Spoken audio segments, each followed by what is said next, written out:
kanyang kasama. Sama sila at Nakaloyans TV, Nelson TV officially Mix TV. Mga taong handang mag-abot. Yan po mga kalingap, andito na po kami.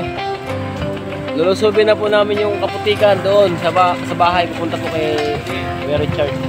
Sa bawat sulok ng Northern Samar, may kamay na handang umalalay.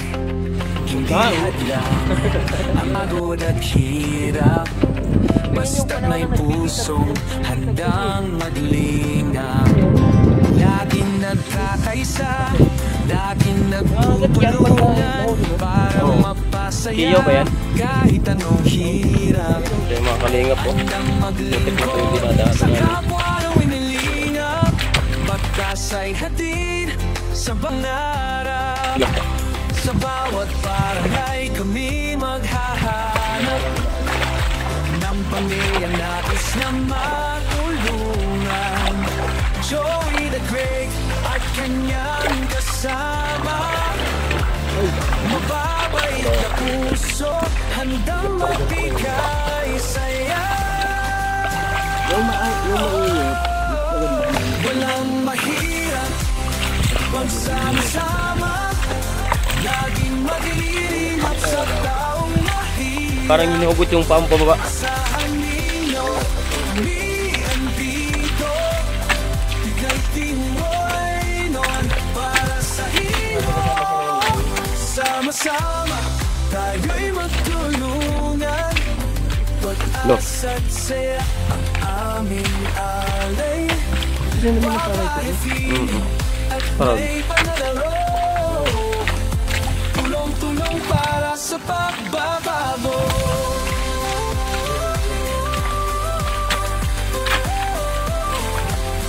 Sama sila at Nakaloyans TV, Nelson TV officially Mix TV. Mga taong handang mag-abot ng pag-asa sa bawat pamilya, sa bawat bata. Sana man maatulog, tayo'y magkaisa, tayo'y magtulungan. Dala ang pag-ibig at malasakit para sa kapwa natin na nalalaman. Yung po mga kalingap, nakikita niyo naman po yung aming mga ginagawa po. Kahit po umulan man o umaraw. Ha? Apa? Hindi nun, pansit at nibayaan. Kanay, sikon?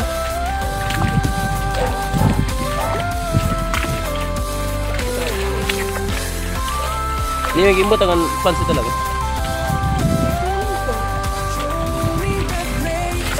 Ito kami. Tadi.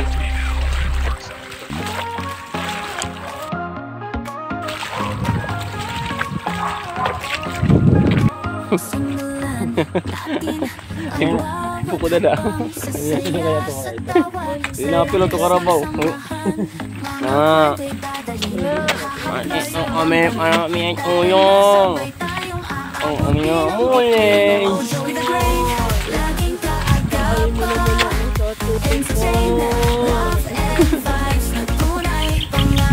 Dito po kayo mga kalinga po. Ito po yung bahay ni Kuya Richard. Sana nandito si Kuya Richard. Hello guys.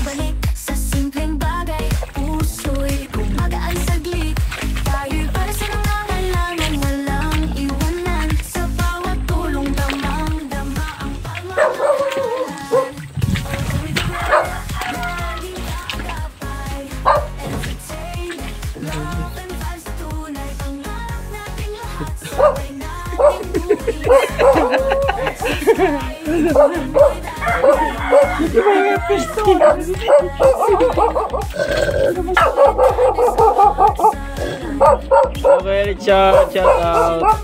Ito na mga guys.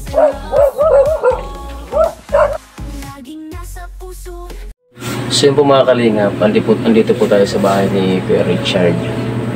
So may mga katanungan po tayo kay Kuya Richard kung ilang taon na ba siya ganito.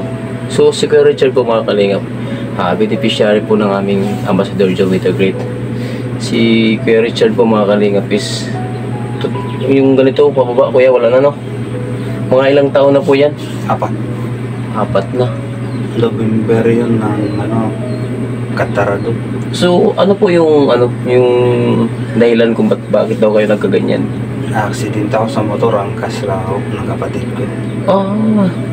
Na-aksidente pala sila mga kalingap sa motor. So Banggaan. nawala na ng naipagpanggaan. Saan yung may buto na nabali? Spinal ko talaga. Yung spinal. Pero yung Dito. part Dito.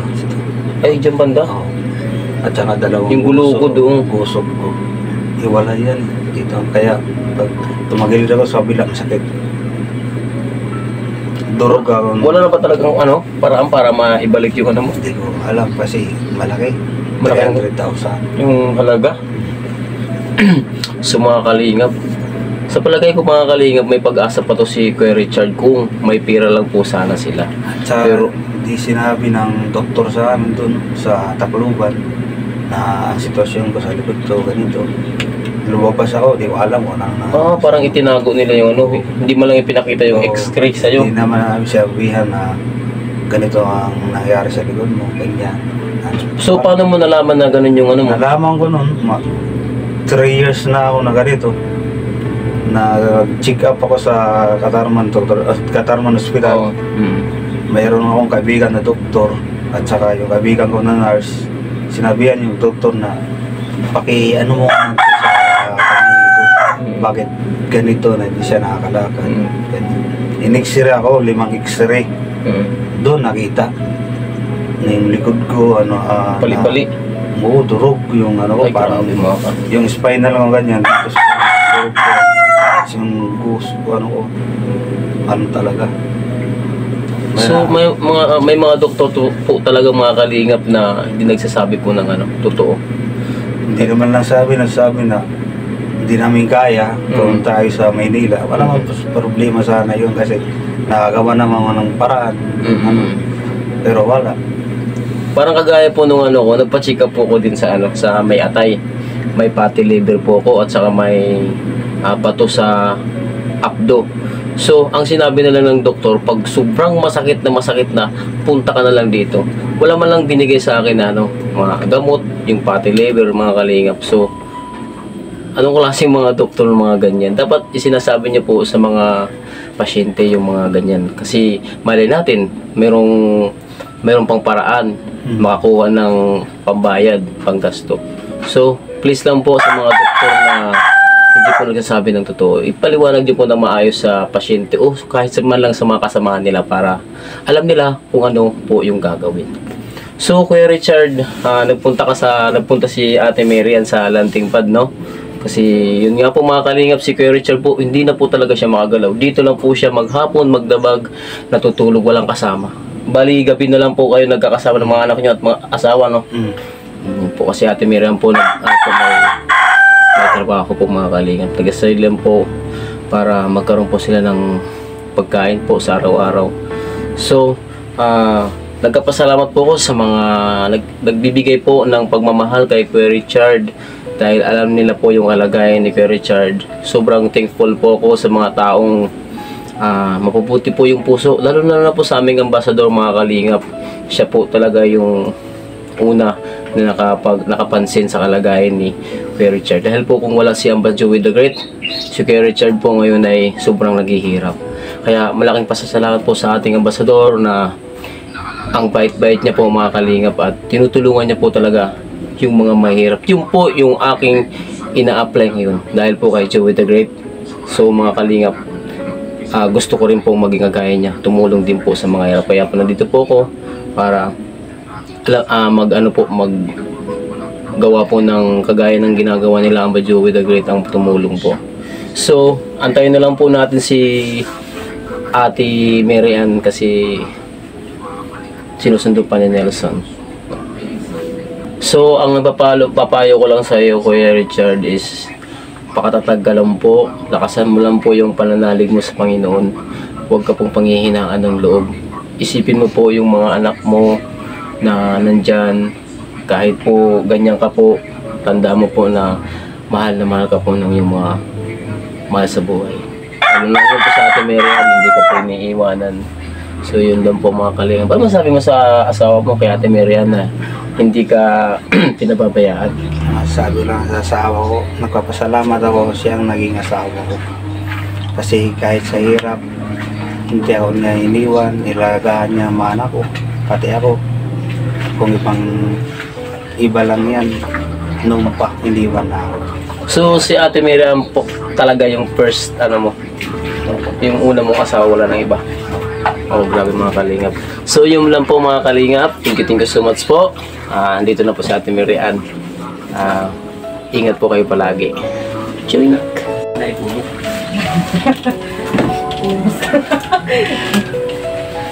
Okay, ayan. Thank you kay Nelson TVP siya mga kalingap. Kasi bago kayo pumunta, kinunta ko siya. Kasi ang alam ko, wala talaga siya dito. Nandun siya sa trabaho. Support nyo! Nelson TVP siya lang. Hindi ko puhi. Mga scouting. Ay ba, hindi. Simo. Siya daw. Simo. Kaya siya nandiyan. Hindi ka mag-hi? Si hi. Pero may nasabilin. Oo, pero lagi daw siya iwan. Hindi mo siya na-miss?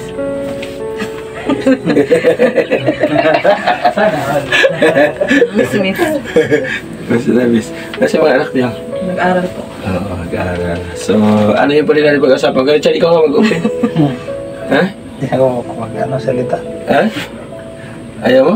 Nakalingap kaya kami nandito. Sabi ko nga, wala tayo magpaligoy-ligoy kasi nung nandun si Ate Marian sa landing pad, meron mabuting puso. May nagpaabot ng pagmamahal. So, doon sa puhunan na 3,000 at saka yung budget sa lalagay ng ulam at saka sa gasol, 5,000. 5,000. Oh, sa 2, 3, 4, 5. 5,000 sold na. Oh, tapos doon sa pwesto at saka doon sa pagtatayuan ng pwesto at saka dagdag mo na lang sa puhunan para mas madagdagan. Kung masusobra Oo. Pwede pa dumami ang paninda mo. 1, 2, 3, 4, 5,000. Oh, bilangin natin mabuti ha. Hawak kamay. 1, 2, 3, 4, 5, 6, 7, 8, 8, 9, 10. Ay, may pagkasalina tayo. Ay, salamat. So, 10,000 pesos. Sa tingin mo, pwede ka na mag-quit sa trabaho mo para masamahan mo yung asawa mo? So, ano ipapaliwanag mo sa amo mo? Yung kwento ko po yung ganyang tulong. Okay, kwento mo. Pero hindi muna ano ko muna sila, makahanap sila ng bago. Yan, Ayun, tama yun. ikaw. Kawawa naman po. Hanap ikaw maghanap ng Hindi bago para bilang kapalit mo. Hindi Huwag mo bigla lang alis. bibiglayin. Ito naman, hindi naman madalian. Pero, ang gusto namin, sa pagbabalik namin, mayroon kahit papano na nagbagong konti yung interesado kayo doon sa pangarap nyo na kahit papano makakatulong sa inyo, no? Hindi yung pagbalik namin, ganito pa rin yung sistema. Nandun ka pa rin, nakahiga pa rin siya dyan. Kumbaga, wala man lang nagbago sa pinag-usapan natin ngayon. Diba? Kasi ang gusto namin, kahit papano, yung matulungan namin kayo. At itong sponsor na ito, grabe yung puso para matulungan kayo kung ano yung pwede. Sabi niya, tanungin mo si Ate Marian kung ano yung pwede natin maitulong sa kanila. Gusto ko yung kasama niya, yung asawa niya, habang nag-ninegosyo, nagtatrabaho. So ito, total sabi mo may background ka, magandang plano ito. Bali natin itong sinimulan mo na 4 na putahe. Sunod bagay 10 na, maging 12 na. At ikaw na yung kinakainan ng mga nagagawa ng hollow blocks dyan at yung mga teacher sa'yo na kumakain. Diba? O, Marian Carinderia. Wow. Oh, bro. Oo. Anli sabaw. Anli sabaw. Anli sabaw po dyan. Oo. So, konting mensahe ko yung mamaya ko sasabihin ko sino yung nagbigay. Konting mensahe doon sa nagbigay ng pagmamasa kay Richard.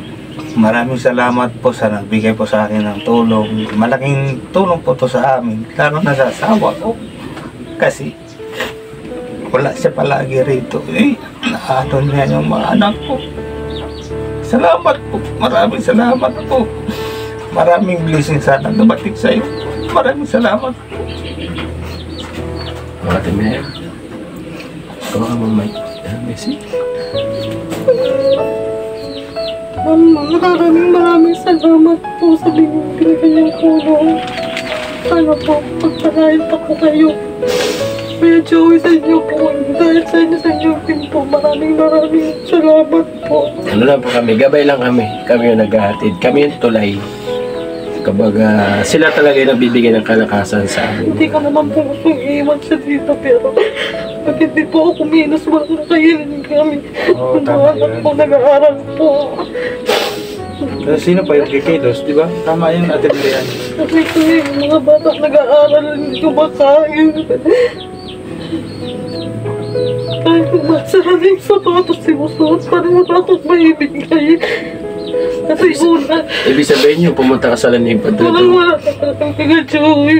Papasok dapat ako nung araw na yun. Tapos, yung asawa ko may nahiraman sa yung may hanging bridge. Nakasunod ako ng bag kasi sabi ko, kunin nyo yung maaga dun yung iniram ni Papa mo, 500 po yun. Antayin ko kayo dyan, bumili lang kayo ng pagkain, tapos aalis na ako, sabi ko. Pagbalik nila, hindi nila nakuha. Hindi nila kasi alam yung bahay. Tapos, naiinis ako kasi aalis ako, wala silang pagkain. Hindi ko naman kaya yun kasi ako makakain ako dun sila dito. Yung ginawa ko, nag-message ako sa amo ko, sabi ko, kung pwede mamaya na ako kasi kasuhin ko lang yung pagkain nila. Yung pumawid doon yung maliit na bata. Kasi hindi ko naman kayang tawirin doon sira. Kasi yung mga apakan may mga butas na. Tumawag siya, hinahanap niya ako pala yung bata. Pinakita ko, tumatawid yung anak ko, umiyak siya. Kasi hindi pa dapat gawin ng mga bata pero ginagawa na nila.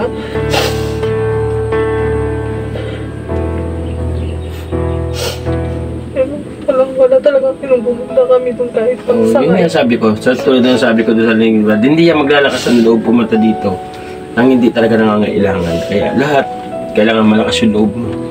So yung ibinigay sa yung pagmamahal doon, nakatulong kasi nagkaroon ka ng panindang prusin. Opo. So yun yung pinagulong-gulong mo. So, maraming salamat kay Manay Terry Anderson. Thank you, Manay At saka yung bigas, kay Ate Bid Jones, Kay Mami Ay, si Mami Ay, nag-ano doon. 500 pesos. Tapos nag-Gcash din si Ryan, 200. Si kanina yung sinakondor, meron din. meron din si Nenay. Ako yung panggasolina ko binigay ko. Talagang buhay. Tulong-tulong lang tayo sa abot ng ating kayang paraan kung paano tayo tumulong.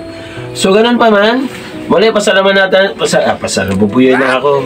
Talaga naman. Muli pasalamat natin, bubulol talaga ako. Muli pasalamatan po natin ang nagbigay ng kulay ng vlog natin na ito at nagpaluha sa mag-asawang ito. Walang iba kundi sino? Ma'am Hawaii! Palakpak! Thank you, Ma'am Hawaii! Salamat po, Ma'am Hawaii. Manay Terry, salamat sa walang sawang tulong po. Yun. Thank you po, Ma'am Hawaii. Ano yan? Ano na? Hindi pa. Dito sa Summerland din pa. Maraming salamat, Ma'am Hawaii. Pagpalain po kayo na ibigyan po kayo ng maraming kalakasan at mahabang buhay para mas marami pa kayo matulungan. Mag-ingat po palagi. Nakaka-proud si Ma'am Hawaii kasi sa kabila ng kanyang edad, ibig na sa bahay na lang siya, nag-aalaga ng apo, nagtatrabaho pa siya. And din yung kanyang sahod, tinutulong sa ating mga kababayan. Maraming salamat. Hindi lang po ako yung binibigyan ng pagmamahal niya. Tapos yung mga kasama natin, mga kalinga partners. Nandiyan si Ma'am Hawaii nakasubaybay. Thank you. Sana Ma'am Hawaii, itong ibinigay natin sa kanila. Nakita po naman natin, di ba? Inisa-isa natin kung paano tayo makakatulong sa kanila o kung paano nila mapapalago itong puhunan na binigay natin sa kanila. Di ba? So, abangan natin yung susunod, yung resulta nitong 10,000 pesos. Sabi niya nga yung 3,000 na palago niya. Ito pa kaya 10,000. So, napakalaking bagay po niyan. Di ba? Okay, salamat po and God bless mga kalingap. At nagpaluha na naman po sa inyong mga puso at kumirot sa inyong mga damdamin ang kwento ng buhay ni Kuya Richard. Hindi ko na halongkatin yung kwento ng kung paano siya naging bedridden mga kalingap. Kasi resulta noong lockdown, no, nagkaroon ng aksidente and din nagtuloy-tuloy na hanggang sa nagkaroon siya ng bedsore, yun nahirapan. Marami tayong vlog kay Kuya Richard actually. Maraming salamat. Thank you so much po. Sa ating kapartners family sponsor mga kalingap, nandiyan po sa gilid ng ating screen. Siyempre, especially ang ating kapartners family sponsors, Manay Terry, Ate Bid Jones, Marcelina. Thank you so much po. Ate Arlene Orlin, Ate Naylin, Sir Larry, maraming salamat. Ma'am Hawaii, Shoutout po, mabuhay po kayo. Ate Amor, si Raul, thank you so much po mga kalingap. Kay Ate Mierna, thank you so much po. Kay Sherbo, Christina Sherbo, thank you po. At sa lahat-lahat na sumusuporta, kalingap supporter, kalingap sponsor, thank you so much po kay Kuya Bal at Ina Kalingap Rab. Patuloy po natin suportahan mga kalingap para mas lumawi po yung pagtulong at hindi lang po sa diet. So, nandito na sa Samar. Ganun ang ginawa ni Kuya Bal. Kumbaga, kumuha siya ng mga tao, mga kasangkapan para makatulong din sa iba't ibang lugar. Thank you so much po. Sa ating lahat ng ambassador, suportahan po natin. Jay Morello, yan, Kalingap po si, Tatay Papsi, Kalingap Mick, yan, kay Ross. Kalingap Pro, shoutout siyempre kay Sagap TV at siyempre yan yung Joey the Great nandang tumulong sa abot kaya ng paraan ng pagtulong. Thank you so much po. Hanggang sa muli mga kalingap, mag-ingat tayo palagi dito tayo mag-outro kasi alam ko may mag-outro sa labas. Bye bye, God bless. Panginoon, bye bye muna Richard. Bye bye po, bye bye. I love you all. Thank you so much. Salamat. Mga kalingap, uwi na po kami. Ha? Uwi na po kayo mga kalingap. Ay, papunta pa lang kami sa babahay. Hindi pala kami uwi. Papunta po kayo mga kalingap sa babahay. Pang-siyam na araw na po namin mga kalingap. Tara po. Yan po yung aming ambassador. Naibigay po namin yung 10K galing po kay Ma'am Hawaii Gabi. Sobrang swerte po nila Kuya Richard. Sana kapaikot po nila ng maayos yung pera. Oh, nag-aalala ka nito. Kinuha yun. Kasi yung... Gusto po natin yung cellphone kasi hindi po to waterproof. Sa akin lang. Bye-bye! Bye!